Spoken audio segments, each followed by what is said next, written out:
Assalamualaikum warahmatullahi wabarakatuh. Kembali ke teropong Wak Lebay. Awas, perangkap iblis. Selamat datang di channel yang inspiratif dan informatif, menyajikan data dan fakta dengan menyandarkan Al-Quran dan Sunnah sebagai tolak ukur kebenaran secara kritis, adil dan mencerahkan. Allah menyatakan dalam surat Yusuf, "Wa ma yu'minu aktsaruhum billahi illa wa hum musyrikun." Tidaklah kebanyakan mereka beriman kepada Allah kecuali mereka musyrik. Dalam ayat ini Allah menjelaskan tentang orang-orang Arab jahiliyah, mereka menggabungkan antara iman dan syirik. Padahal tidak mungkin bergabung antara iman dengan syirik. Tidak mungkin bergabung antara tauhid dengan syirik.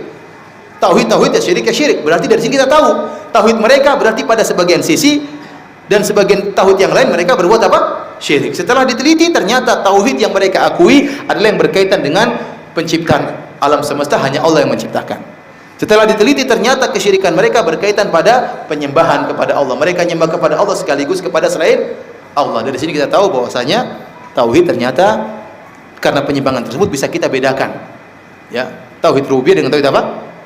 Uluhiyah.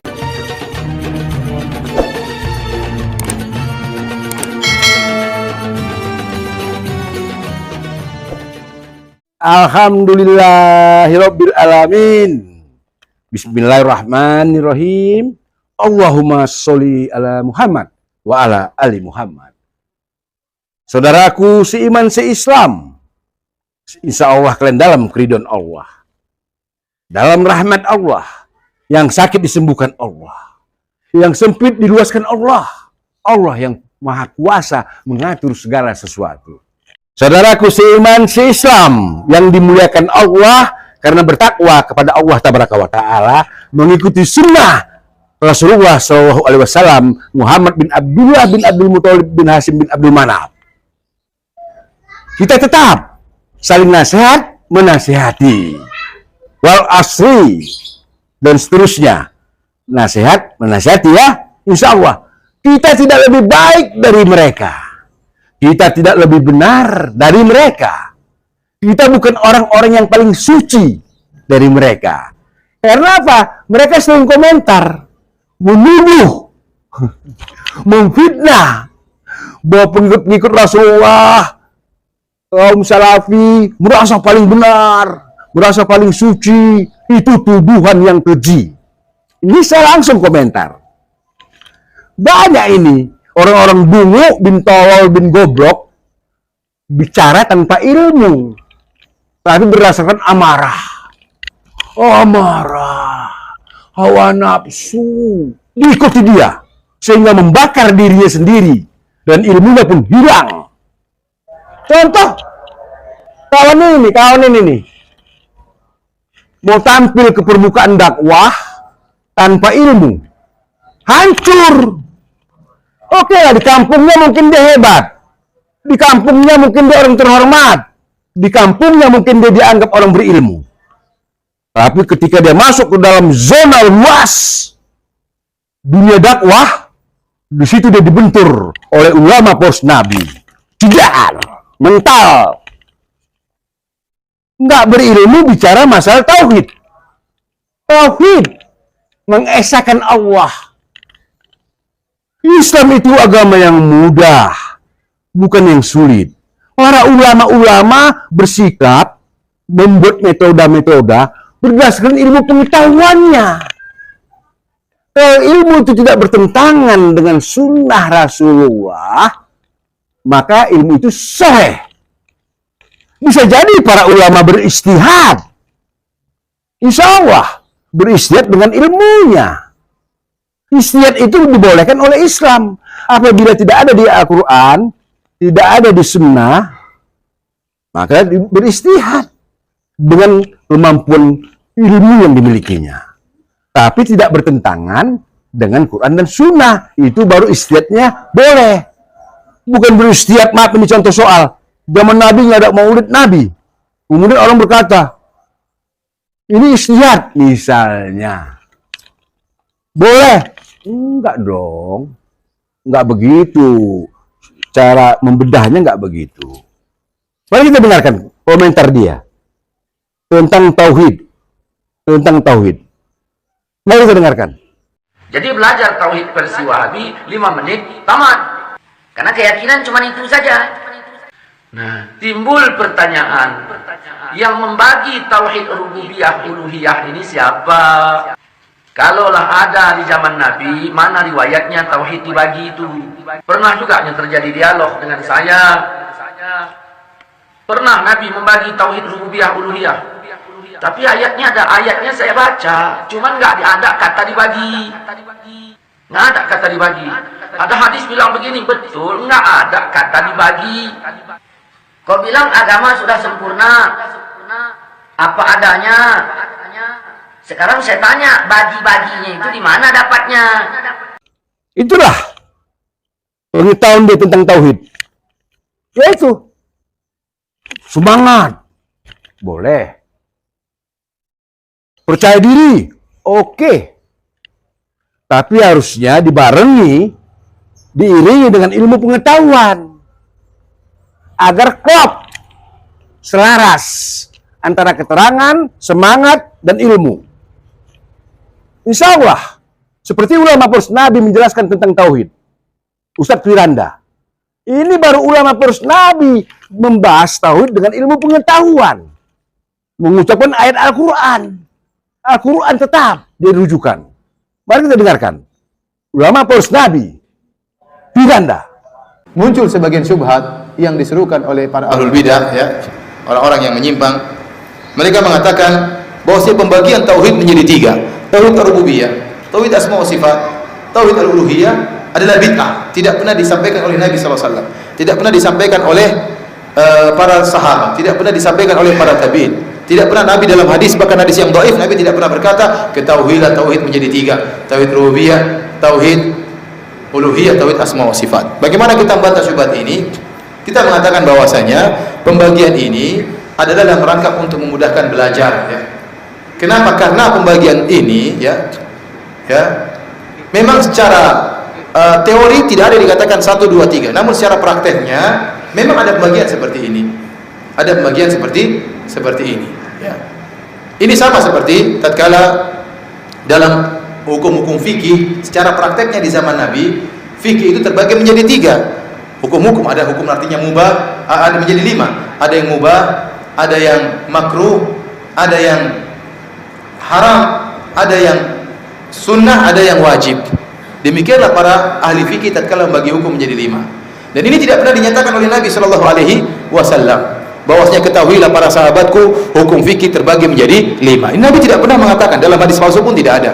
Ya, tetapi setelah diteliti, ternyata hukum-hukum yang disampaikan oleh Nabi bisa diklasifikasikan menjadi berapa? 5. Sama, masalah pembagian tauhid menjadi 3. Ini hanya sekedar penelitian, sehingga setelah diteliti ternyata diklasifikasi tauhid itu bisa dibagi menjadi apa? Menjadi 3 untuk memudahkan belajar.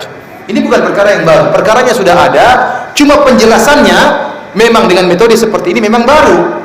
Tapi yang dijelaskan memang sudah ada. Sama seperti kita katakan hukum fikih terbagi menjadi 5, sudah ada sejak zaman Nabi SAW. Hanya teori metode penyampaian hukum fikih menjadi 5 itu baru zaman sekarang, zaman para ulama. Sama seperti tatkala kita mengatakan namanya kalimat dalam bahasa Arab terbagi menjadi 3. Ada namanya huruf, ada namanya ism, ada namanya fi'il. Di zaman Nabi ini tidak ada. Ini sekedar, namun fi'il, ism dan huruf ada dalam pembicaraan bahasa Arab. Sama, tidak ada pembagian bahasa Arab menjadi nahu dan sorof. Tidak perlu dibagi seperti ini, hanya metode untuk mempelajari bahasa Arab. Namun nahu dan sorof dipraktikkan oleh Nabi dan para sahabatnya. Ini berbicara tentang metode, berbicara tentang metode. Dan ini berbeda dengan bid'ah-bid'ah yang muncul. Kalau bid'ah-bid'ah yang muncul, maka memang tidak dikerjakan oleh Nabi dan hakikatnya tidak ada. Hakikatnya tidak ada. Ya, seperti tatkala Ibnu Umar radhiyallahu ta'ala anhuma, kemudian ada orang yang bersin di samping dia mengatakan alhamdulillah wassalamu ala rasulillah. Maka Ibnu Umar tegur, bukan begini Nabi ajarkan kami doa bersin. Nabi ajarkan cuma apa? Alhamdulillah. Tidak ada tambah salawat kepada Nabi SAW. Maka kita mengatakan tatkala seorang bersin kemudian mengucapkan alhamdulillah dirangkai dengan salawat, ini bid'ah. Kenapa? Prakteknya tidak ada di zaman Nabi SAW. Tidak ada. Ya. Kalau mau bersolawat silakan bersolawat, namun jangan jadikan rangkaian dalam bersin. Ya. Sama seperti Al-Hafidz Ibnu Hajar rahimahullah tatkala menyebutkan ada orang yang tatkala bersin dia mengatakan alhamdulillah, kemudian dia menyelesaikan surat Al-Fatihah. Hajim, alhamdulillahirabbil alamin, arrahmanir rahim, maliki yaumiddin, iyyaka na'budu wa iyyaka nasta'in, ihdinas siratal mustaqim, siratal ladzina an'amta 'alaihim ghairil maghdubi 'alaihim waladdallin. Amin. Yang mau jawab nunggu dulu ya. Yang mau jawab ya rahmukallah apa nunggu dulu. Kalau kita tegur kenapa kau baca Al-Fatihah? Siapa yang bilang Al-Fatihah jelek? Al-Fatihah memang baik, namun tidak perlu ente baca seperti itu. Cukup mengucapkan apa? Alhamdulillah. Nanti kalau anda mengucapkan Al-Fatihah sampai selesai, nanti ada yang melanjutkan lagi. Waladhdallin amin, alif lam mim, dzalikal kitabul la raiba fihi. Jadi doa bersih jadi panjang ya. Jadi kita katakan ini bid'ah, tidak ada contohnya, tidak ada prakteknya di zaman Nabi. Adapun bahasa Arab, nahwu dan shorof ada prakteknya, penjelasannya tidak ada di zaman Nabi. Paham? Sama seperti tauhid, rububiyah, uluhiyah, semua sifat ada di zaman Nabi. Kenapa? Rasulullah SAW mentauhidkan Allah dengan 3 sisi ini. Para sahabat mentauhidkan Allah dengan 3 sisi ini. Mereka mentauhidkan Allah dari secara rububiyah, mereka yakin bahwasanya hanya Allah yang menciptakan, hanya Allah sendiri yang memiliki alam semesta, hanya Allah sendiri yang mengatur alam semesta. Mereka yakin hanya Allah sendiri yang berhak untuk disembah, dan mereka yakin bahwasanya nama-nama Allah dan sifat-sifat Allah tidak ada yang menyamainya. Antum yakin Nabi memiliki keyakinan tersebut? Para sahabat keyakinan tersebut? Berarti ada dipraktekkan. Hanya saja penjelasannya terbagi menjadi 3, itu baru muncul belakangan dalam rangka metode pengajaran. Maka aneh sebagian orang, ada seorang ahlul bidah di daerah Yordan ya, daerah sana, daerah Suriah dan Yordan. Dia nulis sebuah buku bahwasanya barang saya membagi tauhid menjadi 3 sama seperti Trinitas. Subhanallah, apakah semua angka 3 sama dengan Trinitas? Apakah semua angka 3 sama dengan apa? Trinitas. Berbeda antara pembagian Trinitas bahwasanya Allah Bapa, Allah Anak, Allah Ibu ya, atau Allah Ruhul Kudus, ini tidak sama dengan masalah tauhid menjadi 3, karena 3 tauhid ini dipraktekkan oleh Nabi SAW. Siapa yang ragu bahwasanya Rasulullah SAW mentauhidkan Allah dari sisi rububiyah? Tidak ada yang ragu. Rasulullah pasti yakin yang menciptakan alam semesta hanyalah Allah Subhanahu wa taala.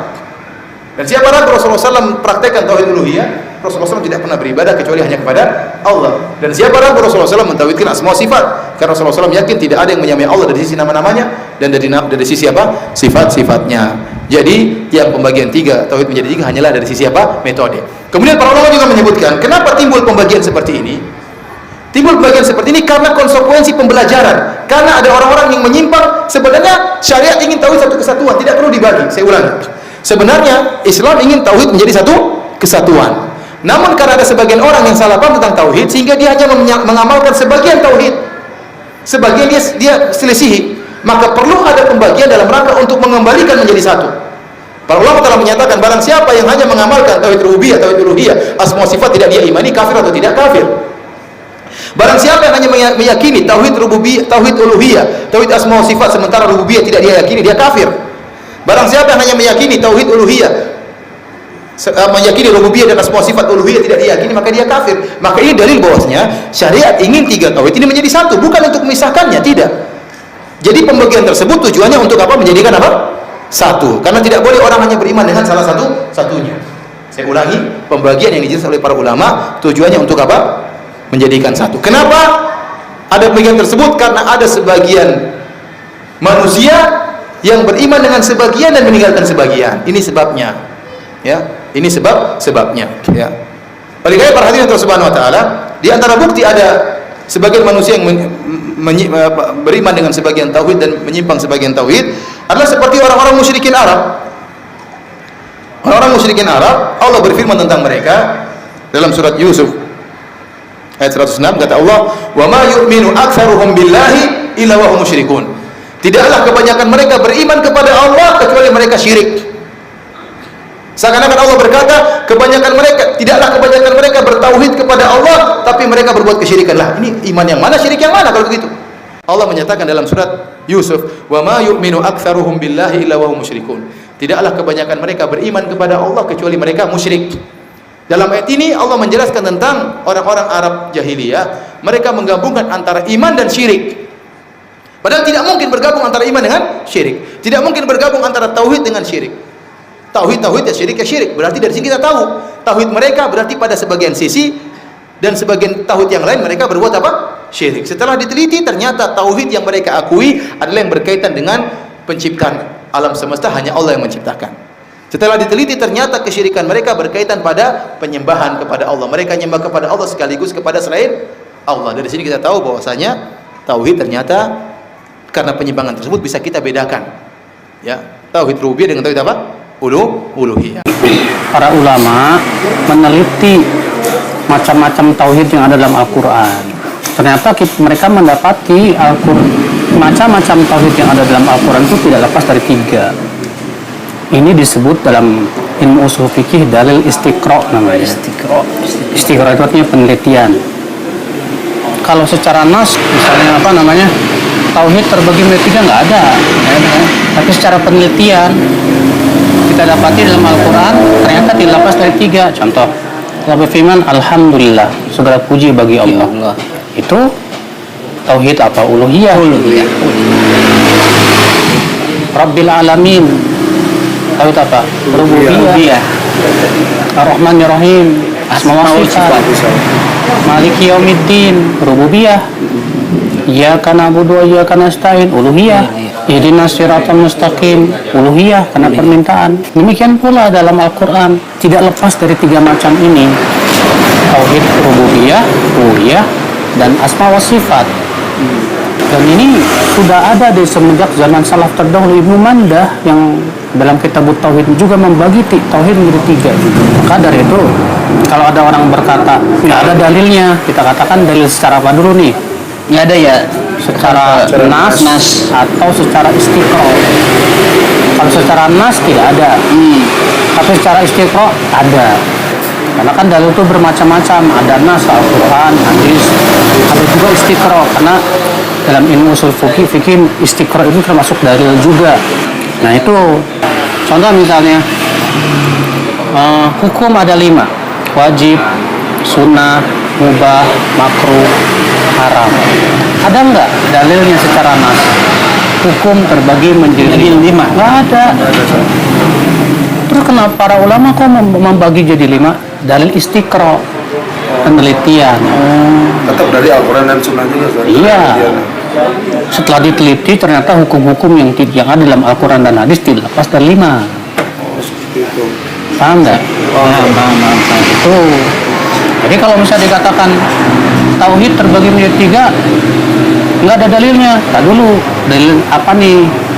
Kalau secara nas betul tidak ada. Nggak ada ya. Tapi secara istiqra penelitian ada. Lega hati, nyaman jiwa. Kalau ulama pos Nabi memberikan penjelasan tentang tauhid dan analogi-analogi yang realita, analogi-analogi yang tak bertentangan dengan sunnah Rasulullah, alhamdulillah, otak yang gelap menjadi terang menderang. Pencerahan, benar-benar pencerahan. Ini bedanya. Cara ulama pewaris Nabi memberikan keterangan, penjelasan tentang satu materi dengan orang tasawuf. Kawan itu yang tasawuf, udah saya bahas tuh di video-video yang lalu. Yaitu kemampuannya begitu. Setahu saya, sepanjang sepengetahuan saya, ada teman-teman saya mengikuti tasawuf tarekat. Ketika saya ajak berdiskusi, kelihatan mereka miskin hadis. Kurang menguasai tentang hadis, juga miskin Al-Quran. Walaupun ada ayat-ayat Al-Quran, itu mereka ambil, mereka yakini, mereka amalkan sesuai dengan hawa nafsunya. Bukan menurut pemahaman para sahabat. Ini bedanya. Ini bedanya orang-orang tasawuf tarekat dengan pengikut Rasulullah. Ahlussunnah wal Jamaah secara konsekuen atau salafi. Itu bedanya. Salafi pecinta Allah, pecinta Rasulullah, mengikuti pemahaman para sahabat Rasul dalam berislam. Bukan mengikuti pikiran dan pendapat, bukan. Pemahaman para sahabat jauh lebih mulia, jauh lebih syahih, jauh lebih benar dari pemahaman kita-kita yang hidup di zaman sekarang ini. Karena sahabat dijamin Allah masuk surga.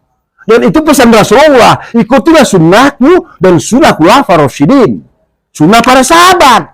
Ini hadisnya ada. Orang-orang tasawuf tarekat, apa kata mursyidnya? Apa kata gurunya? Sami'na wa ta'na para jamaah. Sami'na wa ta'na. Ini bedanya. Tapi ke orang-orang salafi, pengikut Rasulullah, kritis. Bertanya, membedah, menganalisa materi. Ini kebudayaan cara pengajian Quran dan Sunnah. Sebenarnya masalah Quran dan Sunnah ini 30-40 tahun yang silam sudah semarak di negeri ini.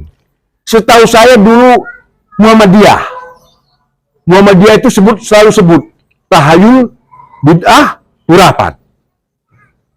Muhammadiyah itu pejuang Islam loh. Pejuang Islam, dakwah Islam. Mereka itu pelopor. Sekarang ini aja baru disebut Wahabi, Salafi. Hari ini, sekarang ini.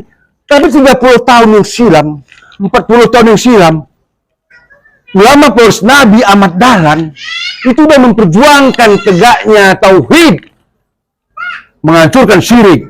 Satu contoh, film pencerahan tentang ulama poros Nabi Ahmad Dahlan. Itu contoh kecil banget bagaimana perjuangan beliau menegakkan sunnah Nabi di negeri ini. Muhammadiyah itu terus terang, saya akuin. Ini Muhammadiyah yang benar ya, arti benar sini yang betul-betul konsekuen akidahnya, mengikuti sunnah Rasulullah. Tegar, berani, nggak takut kepada manusia, hanya mencari ridho Allah Azza wa Jalla. Ini baru jempol. Kok sekarang ini banyak ormas-ormas mengumpulkan manusia untuk menjadi kekuatan politik. Bukan karena ridho Allah. Dikemas dengan bahasa-bahasa yang indah. Itulah ormas-ormas itu. Untuk kekuatan politik. Yang pemimpinnya nanti berhasil menduduki kursi jabatan. Itu. Tapi kalau ulama poros Nabi Ahmad Dahlan diusir, disakiti, dia tegar dan istiqomah. Insya Allah ya Rabbu, tempatkanlah ulama poros Nabi Ahmad Dahlan di taman-taman sorga yang di liang kuburnya, sebagaimana kata Rasulullah, nabimu kubur bisa jadi taman-taman sorga. Insya Allah ulama poros Nabi yang berjasa untuk Islam dan negara berada dalam keridhaan Allah. Sangat jauh berbeda dengan ulama-ulama su menyebar tuduhan dan fitnah yang hidup dalam dosa dan kemurkaan Allah. Siksa kubur merindukannya, siksa neraka menantikannya. Bertobatlah kalian wahai ulama su, dunia akan kalian tinggalkan. Amaliyahmu yang dipertanggungjawabkan kelak di lubang kubur. Bertobatlah. Apa sih artinya dunia ini? Dunia ini terlaknat. Kata Rasulullah Muhammad bin Abdullah bin Abdul Muthalib bin Hashim bin Abdul Manaf, dunia ini terlaknat. Untuk apa kau kejar-kejar? Taubatlah. Tobatlah. Persiapkan bekal amaliyahmu. Allah menerima taubat manusia walau dosanya sebanyak di lautan. Kesempatan kamu masih hidup, wahai ulama su. Berhentilah memfitnah dan menuduh Salafi Wahabi teroris. Tobatlah kau. Tinggalkan gemerlap dunia ini. Jadilah engkau pembela agama Allah. Aku saksinya kalau kau bertobat. Bahwa kau bertobat dari kemungkaran. Kau bertobat dari kebatilan. Dan kau bertobat dari kezoliman menjadi penegak kebenaran. Silakan. Semoga Allah membukakan hatimu, memberi rahmat kepadamu, dan engkau mati dalam keadaan husnul khotimah. Wassalamualaikum warahmatullahi wabarakatuh. Alhamdulillahi rabbil alamin.